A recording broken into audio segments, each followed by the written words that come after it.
apenas, por enquanto, é uma família-nação, ou uma nação-família. Minha denúncia é grave, é sobre a militância do grupo LGBTT, para quem sou obrigado, por alguns momentos, a tirar o chapéu, pela estratégia, pela força, pelos apoiamentos que possuem, pelos respaldos que têm, porque suas iniciativas se baseiam em altos ideais, direitos humanos, não a violência e sim a cidadania, e através disso conseguiram notoriedade, espaço privilegiado junto ao governo, aos intelectuais desse país, artistas, a mídia em geral, incluindo a mídia dessa casa, que tenho quase certeza não vai divulgar esse discurso, mas se eu estiver errado, que me perdoe, por favor. Trata-se de uma conspiração. Sim, senhoras e senhores, uma conspiração contra o certo, contra a família, contra a continuidade da existência humana. O assunto é angustiante, é desconfortável, gera mal-estar, mas alguém precisa falar. Acredito que cerca de 80% dos parlamentares desta casa são contra as últimas decisões do STF e do STJ sobre a união estável e, posteriormente, a união civil de pessoas do mesmo sexo. E por se tratar de um assunto deplorável, a não manifestação desta casa levou a mais alta corte desse país o direito de pronunciarem, dando assim o seu parecer favorável a essas decisões, porém não unânimes. E o que no meu pensamento foi errado, eles deviam ter copiado o que aconteceu na França, que é um país um pouco mais evoluído que o nosso, onde o parlamento ali foi quem decidiu esse assunto, porque os magistrados disseram que tal assunto era de competência do parlamento, que representava o povo francês. Isso deveria ter acontecido no nosso país também. Quando criança, na escola dominical, onde eu frequentava, nobre padre Luiz Couto, eu me lembro que uma certa vez uma professora contou a seguinte história. Um anjo tentou, na porta do céu, recebendo as pessoas que ali entravam, viu uma mão estranha entrar. Quando ele viu, era a mão do diabo. Então ele tentou tirar a mão do diabo dali, apertando a porta contra a mão dele, mas de repente a mão do diabo começou a envermelhar e o diabo gritando de dor. O anjo, por sua natureza bondosa, abriu a porta para que o diabo tirasse a mão e o diabo colocou o braço inteiro lá dentro.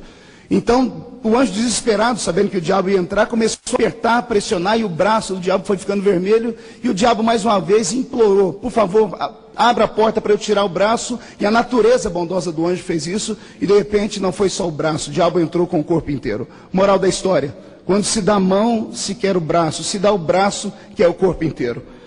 Há 2 meses atrás foi a união estável aprovada, semana passada foi a união civil.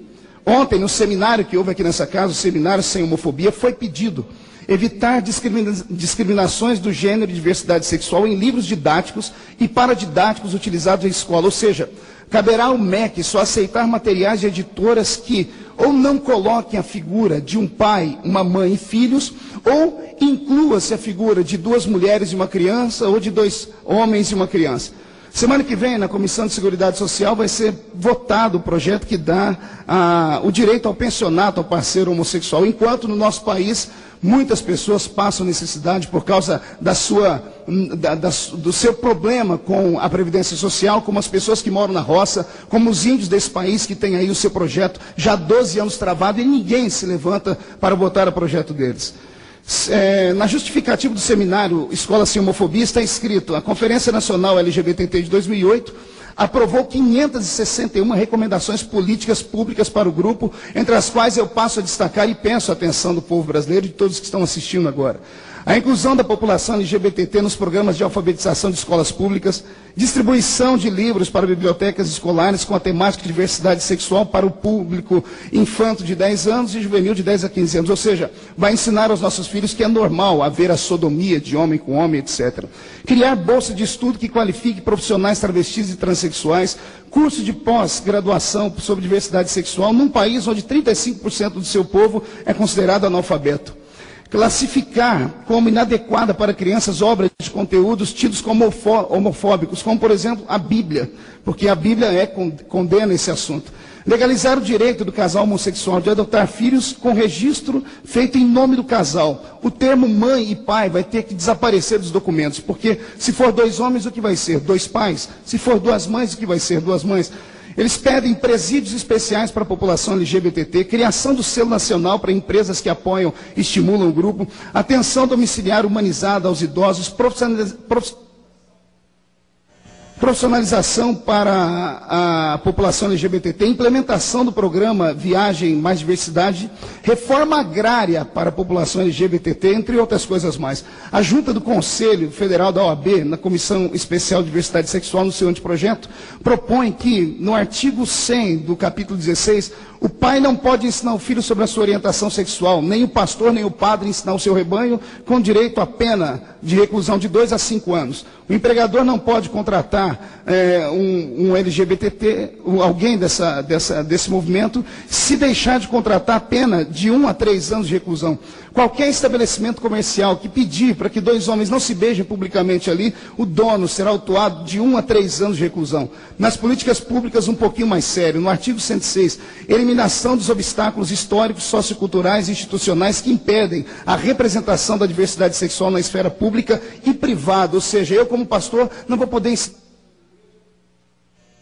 ensinar isso na minha igreja nem na minha família. Eu faço um apelo aqui aos parlamentares dessa casa, a Frente Parlamentar Evangélica, na pessoa do deputado João Campos, a Frente Parlamentar Católica, na pessoa do deputado Eros Biondini, que por um momento, todos esses parlamentares, sejamos um pouquinho mais do que políticos, que nós possamos ser estadistas, porque o estadista, às vezes ele sacrifica o momento pelo futuro, porque ele pensa no futuro da nação.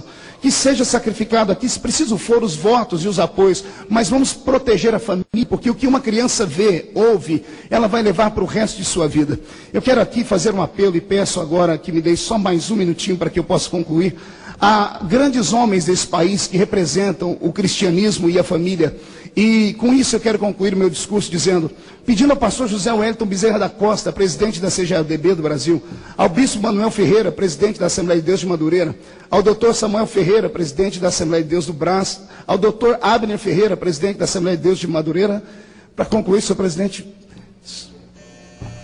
ao pastor Silas Malafaia, que é o presidente da Assembleia de Deus Vitória em Cristo, ao pastor Jabes de Alencar, pastor Samuel Câmara, o missionário R.R. Soares, ao apóstolo Valdomiro Santiago, ao apóstolo Renê Terranova, à apóstola Valnice Milhomens, ao apóstolo Márcio Valadão, ao pastor Jorge Linhares, deputado e pastor Mário de Oliveira, que é o líder da Igreja do Evangelho Quadrangular, ao pastor Cisino Bernardino e Reuel Bernardino, ao apóstolo Estevão Hernandes e Bispa, ao bispo Robson Rodovalho, pastor Fade Fará, apóstolo Ezequiel Teixeira, Marcos Gregório, pastor Simonton, César Augusto, apóstolo Sinomar, apóstolo Doriel, pastor Aguiar Valvassoura, pastor Aloísio Silva, bispo Macedo, pastores Custódio Rangel e Altomir, bispo João Carlos Lopes, pastor Obedes Ferreira da Cunha, pastor reverendo Roberto Brasileiro da Silva, pastor José Carlos da Silva, pastor Ego Coperec, aos pastores que são pastores de multidão, como Júnior de Souza, Paulo Marcelo, Napoleão Falcão, Abílio Santana, Gesiel Gomes, Adeildo Costa, Carvalho Júnior, Nelson, Youssef Akiva, Gilmar Santos,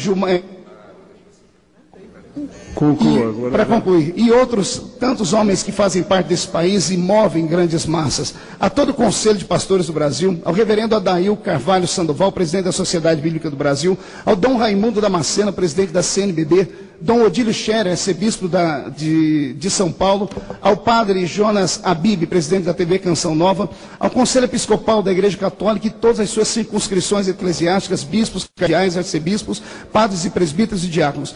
Fique imaginando uma reunião com todos esses guerreiros, onde com uma visão e determinação e liderança poderemos resgatar as diretrizes moral desse país. Eles juntos somam 95% da população, ou representam 95% de uma população que é cristã nesse país. Ainda dá tempo, ainda é possível resgatar a ética, o moral e os bons costumes. Sou contra qualquer tipo de discriminação, mas também não podemos apoiar aqui que pessoas de outro nível recebam tratamento especial. Que seja divulgado isso nos órgãos de imprensa da casa.